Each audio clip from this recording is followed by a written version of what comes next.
kita dapat berkumpul di tempat ini dalam rangka sosialisasi inklusivitas dan perlindungan anak sekolah pendidikan sekolah dasar tahun 2024. Serahkan pasti kepada junjungan kita Nabi Muhammad SAW, Nabi yang telah membawa kita dari alam kegelapan menuju alam yang terang benderang seperti saat ini. Baiklah Bapak Ibu yang kami hormati, mengawali kegiatan kita pada siang hari ini, marilah kita membuka acara ini dengan mengucapkan lafaz basmalah. Bismillahirrahmanirrahim. Selanjutnya langsung saja kami persilakan kepada Bapak Kepala Bidang Pengelolaan Pendidikan yang mewakili Kepala Dinas untuk membuka acara ini secara resmi. Kepada Bapak Ahmad Yani SPDMN kami persilakan dengan hormat. Assalamualaikum warahmatullahi wabarakatuh. Saya mewakili Ibu Kepala Bidang Pengelolaan Ketua dari Bidang Ketua dan Ketua saya itu memiliki Bapak Kapolsek di Kecamatan Diri, kemudian Bapak Kepala Sekretaris Bapak Ketua, menghormati Bapak Kepala Sekolah, Ibu Guru, Ketua Pendidikan,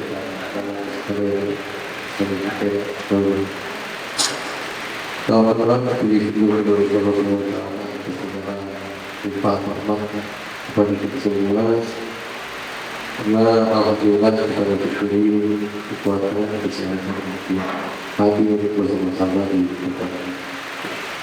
Salam selamat kepada beliau bersama-sama bagi seluruh kita sekolah kedua kita di Padang jalan semua orang.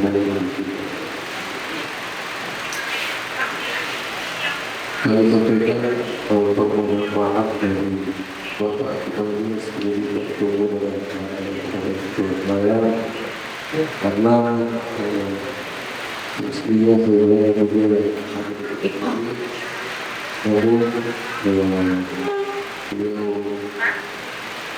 berada di pasar dan baru pulang hari ini berarti beliau itu hadir dia tidur merupakan kegiatan yang ingin anak itu dengan makan yaitu dia di luar sudah kemudian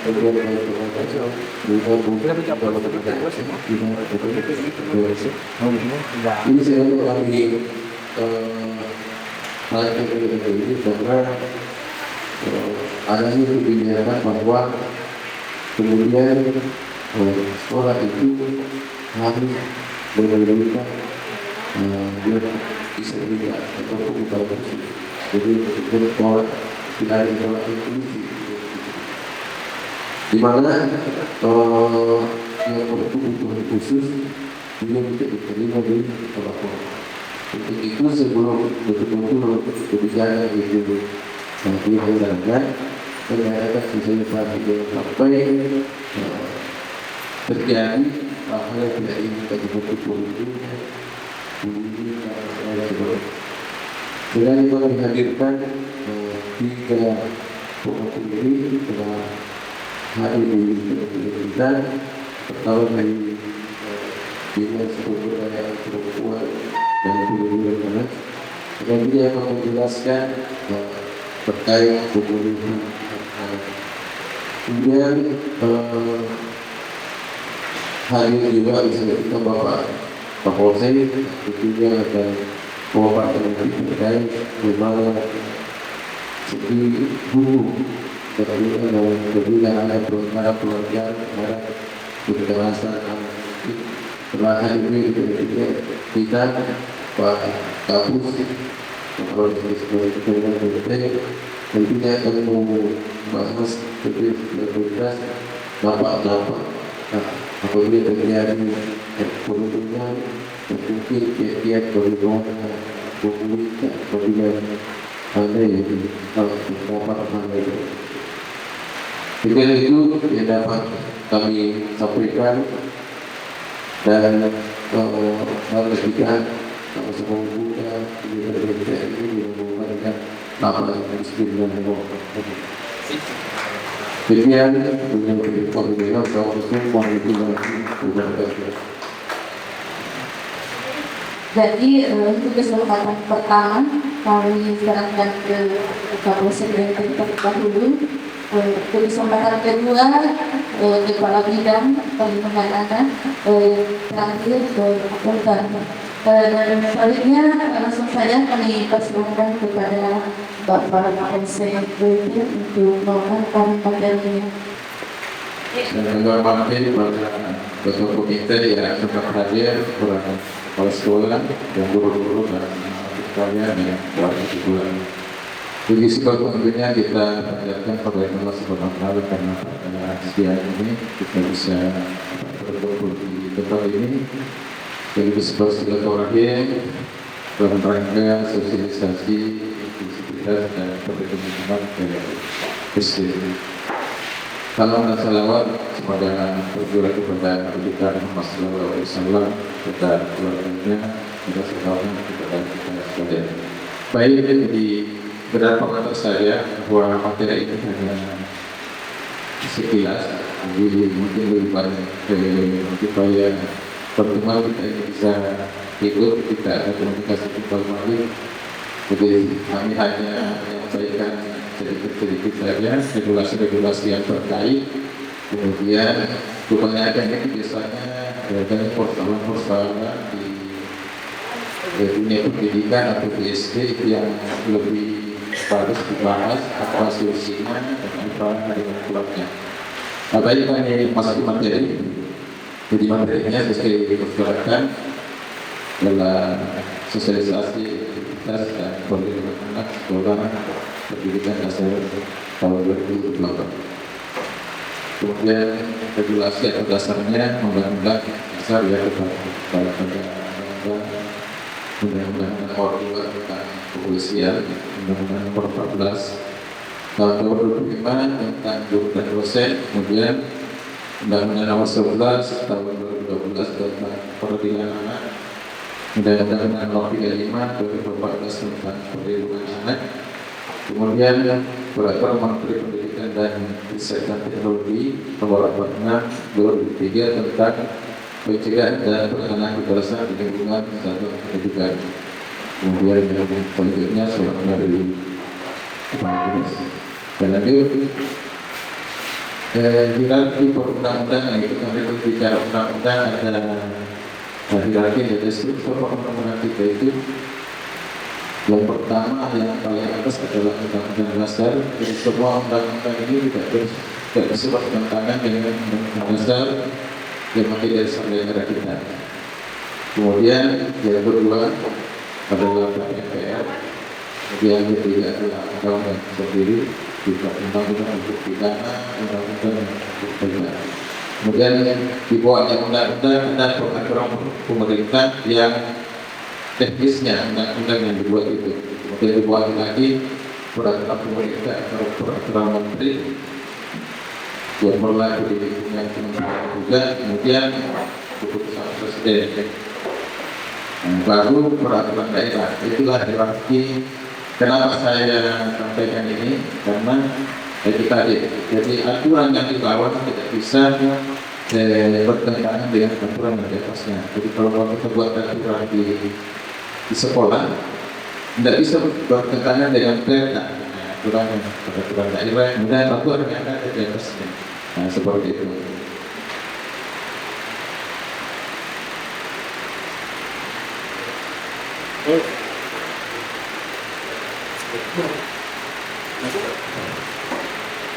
Nah, jadi materi hari ini adalah untuk aktivitas perlindungan anak maupun bayi.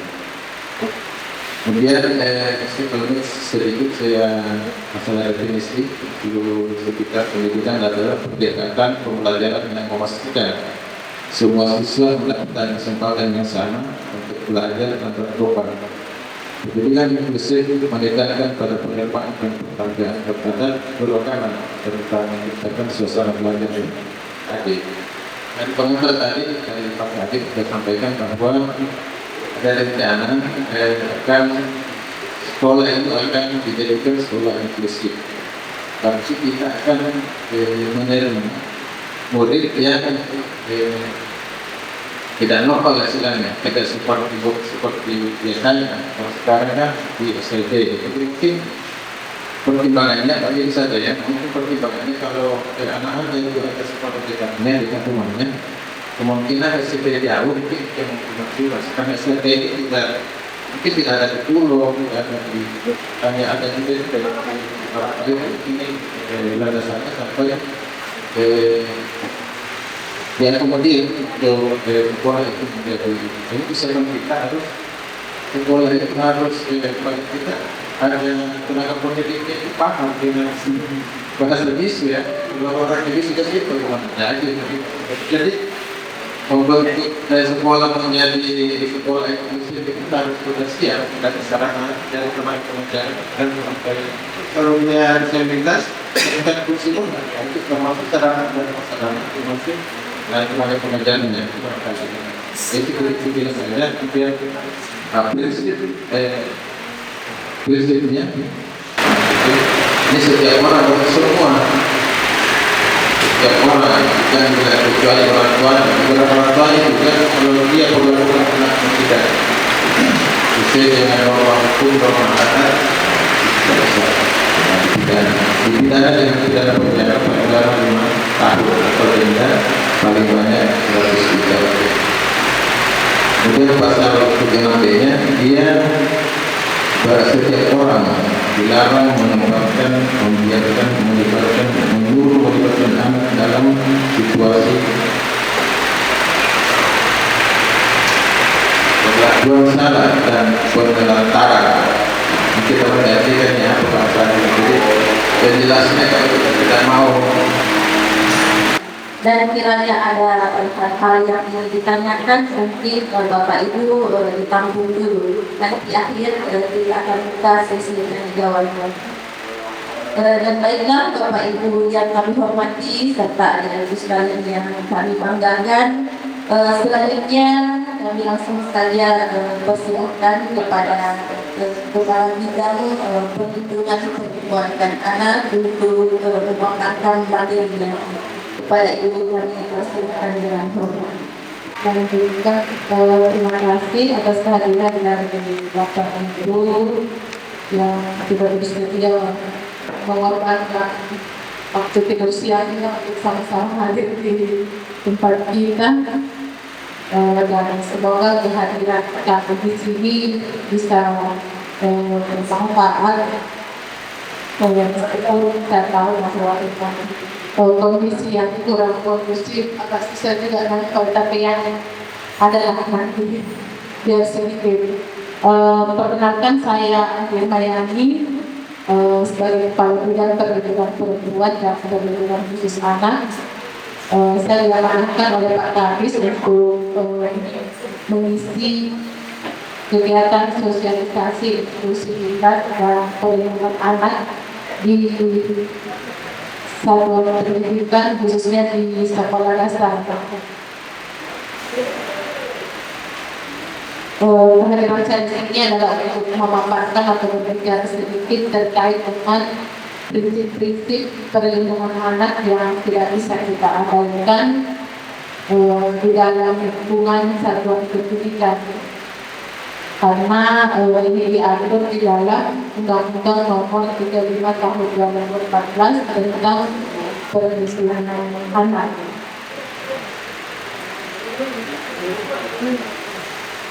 Nah, berbicara tentang pendidikan inklusif, tadi sudah dipaparkan oleh Pak Kapolres bahwa pendidikan inklusif ini adalah salah satu sistem pendidikan yang mengintegrasikan semua peserta didik, baik itu dia disabilitas atau itu non disabilitas. Jadi nantinya pada kurikulum Merdeka Belajar itu bagaimana kemudian anak-anak yang berkebutuhan khusus bisa masuk dan diterima di sekolah-sekolah reguler. Tentunya intimidasi dan tidak terjadi kekerasan bagi anak yang berkebutuhan khusus dan berbeda dari teman-teman sebayanya. Tujuan dari pendidikan inklusif itu sendiri adalah kita harus memastikan bahwa setiap anak ini memiliki kesempatan yang sama untuk mendapatkan pendidikan yang berkualitas tanpa kemudian kita memandang bahwa ada perbedaan fisik atau ada kemudian perbedaan intelektual atau perbedaan sosial ekonomi ataupun perbedaan budaya. Inilah yang kemudian harus aktif kita sosialisasikan bagaimana kemudian kita semua berupaya untuk mewujudkan sekolah yang aman, sekolah yang nyaman bagi peserta didik. Aman dan nyaman ini dari segi apanya? Yang pertama yaitu dari segi sarana prasarana yang tersedia, kemudian dari metode pembelajaran yang diterapkan oleh guru. Kemudian anak ini bebas dari tindakan kekerasan, tindakan diskriminasi, tindakan intimidasi, ataupun tindakan-tindakan kekerasan lainnya.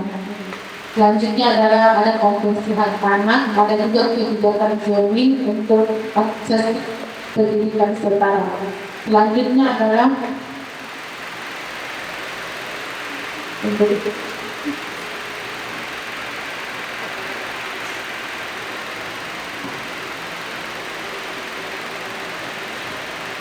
selanjutnya adalah bahwa di Kabupaten Kepulauan Seriau sudah ada peraturan daerah yang mengatur tentang Kabupaten Layaman dan Kabupaten Layaman ini artinya bahwa daerah ini menjamin pemenuhan hak anak dan perlindungan anak. Peraturan daerahnya itu peraturan daerah nomor 6 tahun 2020. Nah, tim inilah sebenarnya yang harus bekerja lebih ekstra bagaimana kemudian tim ini mengenali gejala-gejala ataupun melakukan deteksi ini kemungkinan terjadinya tindakan kekerasan di satuan pendidikan. Jadi jangan kemudian tidak membentuk TPPK tapi hanya untuk memenuhi untuk kita upload saja di dapur ya, di dapur, tapi kita tidak tahu bahwa sebenarnya tim inilah yang kemudian oleh Permendikbud nomor 6 mengamanatkan bahwa tim inilah yang bekerja di sekolah untuk melakukan tindakan pencegahan dan penanganan kekerasan di satuan pendidikan. Nah, tim TPPK ini sebenarnya adalah misalnya terjadi tindakan kekerasan di satuan pendidikan, maka kita melapor ke TPPK. Oleh karena itu, TPPK ini harus disosialisasikan aktif di satuan pendidikan. Jadi jangan hanya ada di kertas bahwa ada TPPK di sekolah, tapi timnya ini tidak bekerja. Karena tim ini dibentuk adalah untuk bekerja bagaimana kemudian bekerja dalam melakukan pencegahan dan penanganan kekerasan di satuan pendidikan. Jadi tidak misalnya ketika terjadi kekerasan yang atau terjadi misalnya bully antara anak itu kemudian harus sampai lagi ke kepolisian. Harus kita selesaikan dulu secara internal melalui tim pencegahan dan penanganan kekerasan. Jadi ini yang harus diaktifkan di sekolah. Atau kalau misalnya mentok di TPPK, kita lanjutkan ke satgas yang ada di kabupaten karena pemerintah daerah melalui Dinas Pendidikan sudah membentuk satgas PPKSP, yaitu satgas pencegahan dan penanganan kekerasan di satuan pendidikan. Nah, di dalam satgas itu kemudian ada dinas pendidikan, ada dinas P3A, ada dinas kesehatan, dinas kesehatan, dan juga melibatkan kepolisian. Nah, dari kalau misalnya ada kasus kekerasan di satuan pendidikan, kita lapor ke PPK, mentok di PPK, kemudian difasilitasi ke PPKSP, Satgas PPKSP yang sekretariatnya itu ada di dinas pendidikan. Jadi jangan misalnya ada masalah sedikit langsung lapor ke polisi, kecuali sedikit melapor ke polisi. Ini harusnya misalnya bisa kita ketika masih bisa kita mediasi internal, kita melakukan mediasi secara internal di satuan pendidikan atau misalnya dinas pendidikan, ya di situ itu kita selesaikan. Terkecuali kasusnya adalah kasus kekerasan yang menyebabkan misalnya cacat atau misalnya menyebabkan luka-luka berat. Nah, ini mungkin tidak bisa kita tolerir karena kita harus laporkan ke pihak kepolisian. Atau misalnya yang paling fatal adalah kasus kekerasan seksual. Kalau kasus kekerasan seksual tidak ada kata mediasi, tidak ada kata defense, memang harus kita sampaikan memang harus berlanjut kasusnya. Jadi di pihak kepolisian pun kalau misalnya kasusnya adalah kasus kekerasan seksual, maka tidak akan ada mediasi, tetapi harus terus berproses. Selanjutnya adalah tidak hindari tindak diskriminatif dan kekerasan kepada teman-teman yang ada di satuan pendidikan. Ini adalah praktek inklusif dan perlindungan anak di kelas bisa kita terapkan misalnya di dalam pengelolaan kelas. Semua kegiatan harus melibatkan siswa baik yang disabilitas maupun non disabilitas. Kemudian kita terapkan metode pembelajaran yang diferensiasi, artinya metode pembelajaran ini disesuaikan dengan kebutuhan anak. Kemudian harus ada pendidikan bullying. Kita ajarkan anak-anak kita bagaimana kemudian saling menghormati dengan teman-temannya, tidak memanggil dengan ejekan, karena sebenarnya bullying itu terjadi karena diawali dengan candaan-candaan sederhana yang kemudian berdampak kepada ada anak yang tersinggung kemudian berkembang menjadi bullying. Jadi tugas kita adalah bagaimana kemudian kalau misalnya sudah anak-anak sudah bercanda tetapi saling mengejek, jangan kita anggap bahwa anak itu bermain bercanda, tetapi sebenarnya bullying itu berkembang dari hal-hal sederhana yang kemudian kita anggap sepele sampai kemudian berkembang menjadi tindakan bullying yang lebih serius. Saya berupaya menyajikan materi tidak terlalu banyak, tapi sangat simpel. Ya. Ini materi saya banyak, tapi saya akan rangkum. Ya. Nanti ada sesi untuk bermain. Terkait dengan inklusivitas, saya tidak akan bahas, sudah dijelaskan tadi. Landasan hukum anak sekolah juga saya tidak bahas. Ada Pak Polsek yang sudah memaparkan. Kemudian definisi perlindungan anak sudah disampaikan, ya. Ini yang saya akan sampaikan, ya.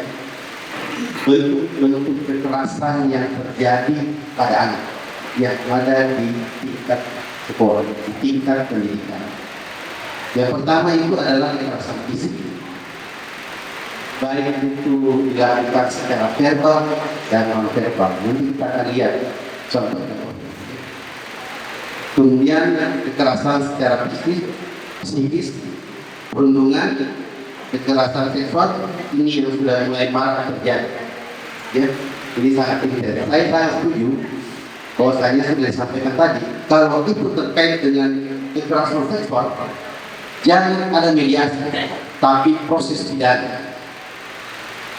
Kemudian diskriminasi dan intoleransi, kemudian kebijakan yang mengandung kekerasan, ya. Jadi bentuk-bentuknya bisa secara fisik, verbal, non verbal, melalui media teknologi.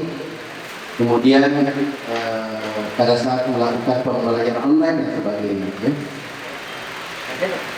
Nah, Bentuk kekerasan fisik itu bisa dengan menggunakan alat bantu atau tanpa alat bantu. Ya. Kemudian dapat juga dilakukan tanpa kontak fisik, seperti kata-kata yang merendahkan anak-anak didik kita, menghina atau menakut-nakuti dengan ancaman kekerasan. Ya, maksud saya nuansanya itu sangat-sangat berbeda. Ya. Ada kan biasa anak-anak menyampaikan sebagai jangan mulai kesalahannya. Ya. Kemudian membuat perasaan yang tidak nyaman. Ini juga yang harus kita cermati, ya. Jangan sampai ini tidak ada salah konsep. Akhirnya anak-anak membuat dirinya seolah-olah dia begini, saya kan dilindungi dari dia sebuah katanya. Jadi kasihan, dia berada di posisi yang terpojok. Di lain pihak, guru diberikan amanah untuk bukan hanya membuat anak kita menjadi pintar, tetapi membuat anak kita memiliki akhlak yang baik. Ya, nah, tentang memang dilema, ya, untuk dididik. Nanti ada beberapa konsep yang bisa dijelaskan. Kemudian, nah ini saya lebih fokus ke kekerasan seksual. Ya.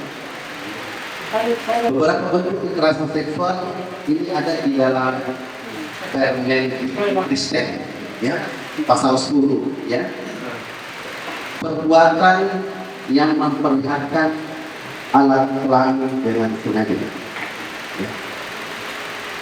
Ada memang salah satu gangguan jiwa, ya, yang biasa kita dapatkan terkadang hanya di tingkat sekolah, tapi tempat-tempat umum yang diangkut dan sebagainya. Ya. Terkadang ya bisa alih-alih ya kesinian itu ada salah satu bentuk kelainan jiwa. Ya. Kemudian penyampaian ucapan yang membuat rayuan, lelucon, atau sesuatu yang bernuansa seksual pada korban. Ya. Kemudian mengirim pesan.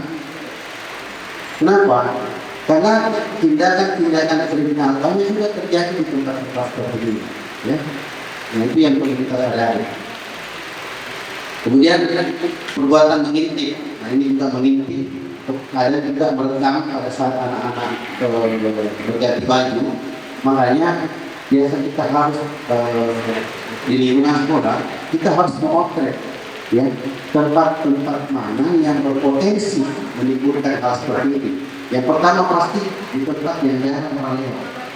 Kedua, di balik ujung-ujung biasanya, ya, dan tertutup. Nah, itu yang kita harus waspadai. Jadi pihak sekolah harus lebih teliti melihat.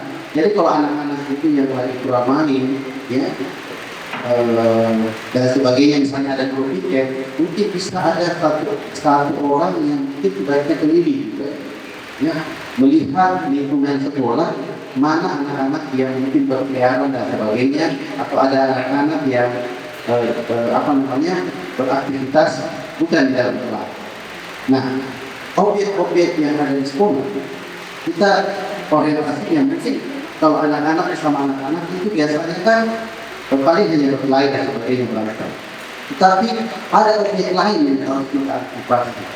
Nah, ini sebenarnya saya berikutnya akan panjang, tapi saya tidak ambil. Yang harus kita antisipasi itu seperti penjaga sekolah, ya, petugas kebersihan sekolah, guru-guru maupun unsur pimpinan sekolah. Ini sudah biasa kita dengarkan hal-hal yang seperti ini. Ini yang menjadi subjek pengawasan sebenarnya yang ada di sekolah. Jadi biasa orientasinya anak-anak, tapi untuk kekerasan seksual subjeknya adalah orang-orang ini, ya, orang-orang ini. Kemudian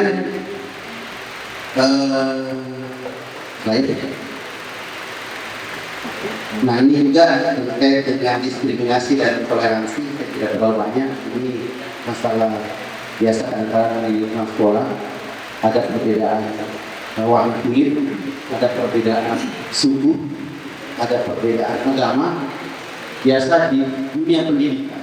Ya, saya saja dulu waktu sekolah di tingkat SD, SMP, sampai saya SMA saya masih mendapatkan perlakuan diskriminasi dari pihak.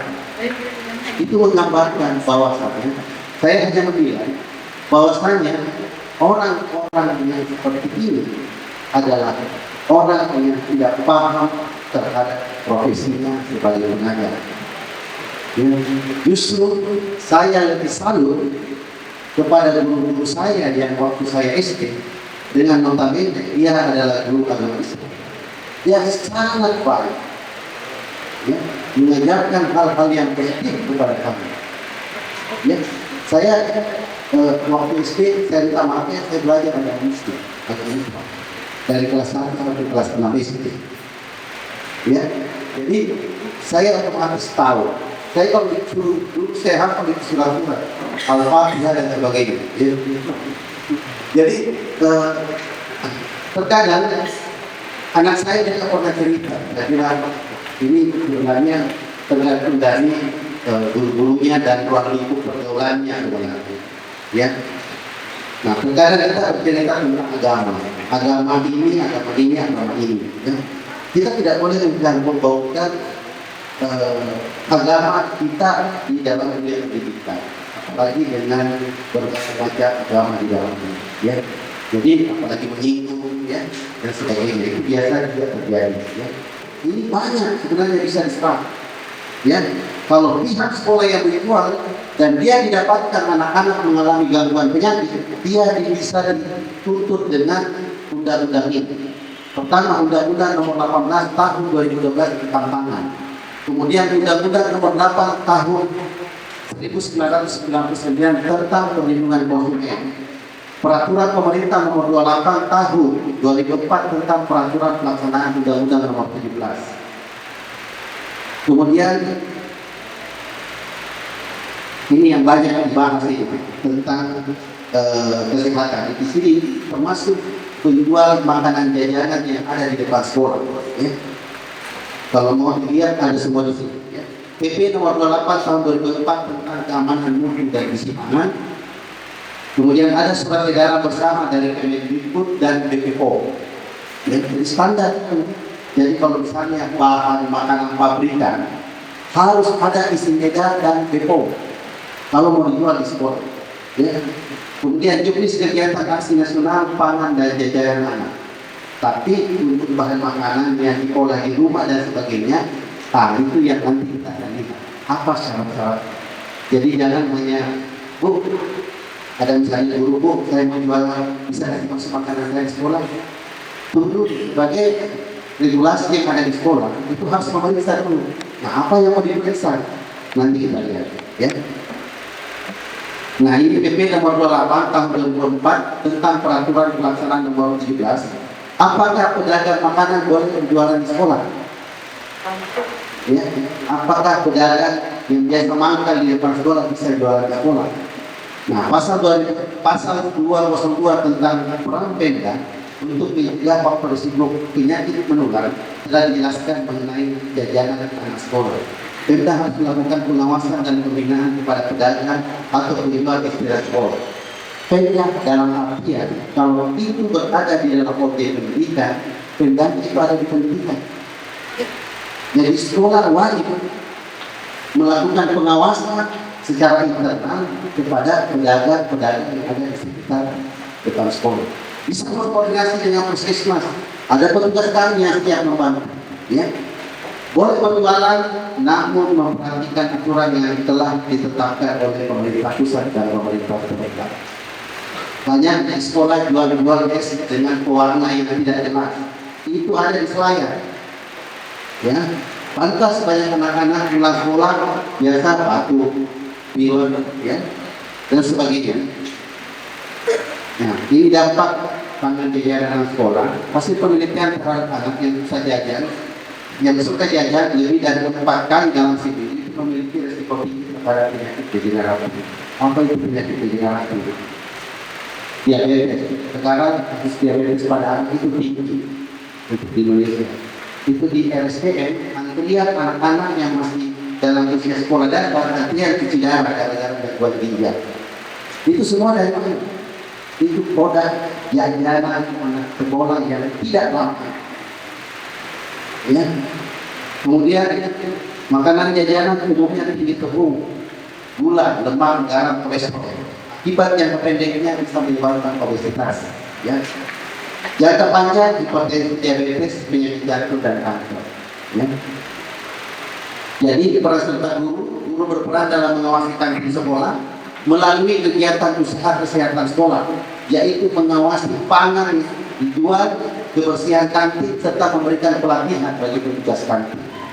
Guru berperan dalam memberikan pengertian dan pengetahuan kepada anak-anak mengenai dampak negatif yang timbul akibat jajanan di sekolah tempat. Jadi Bapak Ibu sekalian, guru-guru yang ada di tempat ini pulang nanti kembali di sekolahnya, sampaikan ke kepala sekolah bahwasanya kami dapat materi seperti ini. Kalau misalnya ke depannya ada baby, ada orang tua yang pintar, terus anaknya dididik sekolah di sini, dia jaga di sekolah, terus dia mengalami sesuatu gangguan akibat jajanan, sekolah bisa dituntut orang-orang yang di dalamnya dengan undang-undang PAN. Sudah saya sebutkan tadi. Tetapi kalau makanan jajanan itu yang memiliki BPOM, isi edar, itu aman. Ya, sekarang itu sudah diperiksa kualitasnya. Kemudian ini, jadi penjual hanya boleh menggunakan bahan tambahan warna yang diizinkan. Ingat, banyak bahan tambahan warna itu yang dari tekstil, ya, yang membuat cantik. Kemudian walaupun diperbolehkan, itu harus dalam batasan yang tidak boleh melebihi batasan maksimal. Kalau saran saya, pewarna yang dijual di sekolah sebaiknya pewarna alami, dari daun pandan, dari apa yang alami, ya. Tidak boleh menggunakan pewarna atau bahan yang berbahaya yang dilarang penggunaannya pada tangan. Hati-hati penjual bakso yang ada di depan sekolah, penjual gorengan, bakso goreng dan sebagainya. Hati-hati jangan sampai dia menggunakan boras. Boras itu dia tidak busuk, bisa dia tidak panasi, tidak rusak. Ya. Jadi kalau misalnya ada penjual jajanan di sekolah, boleh nanti panggil.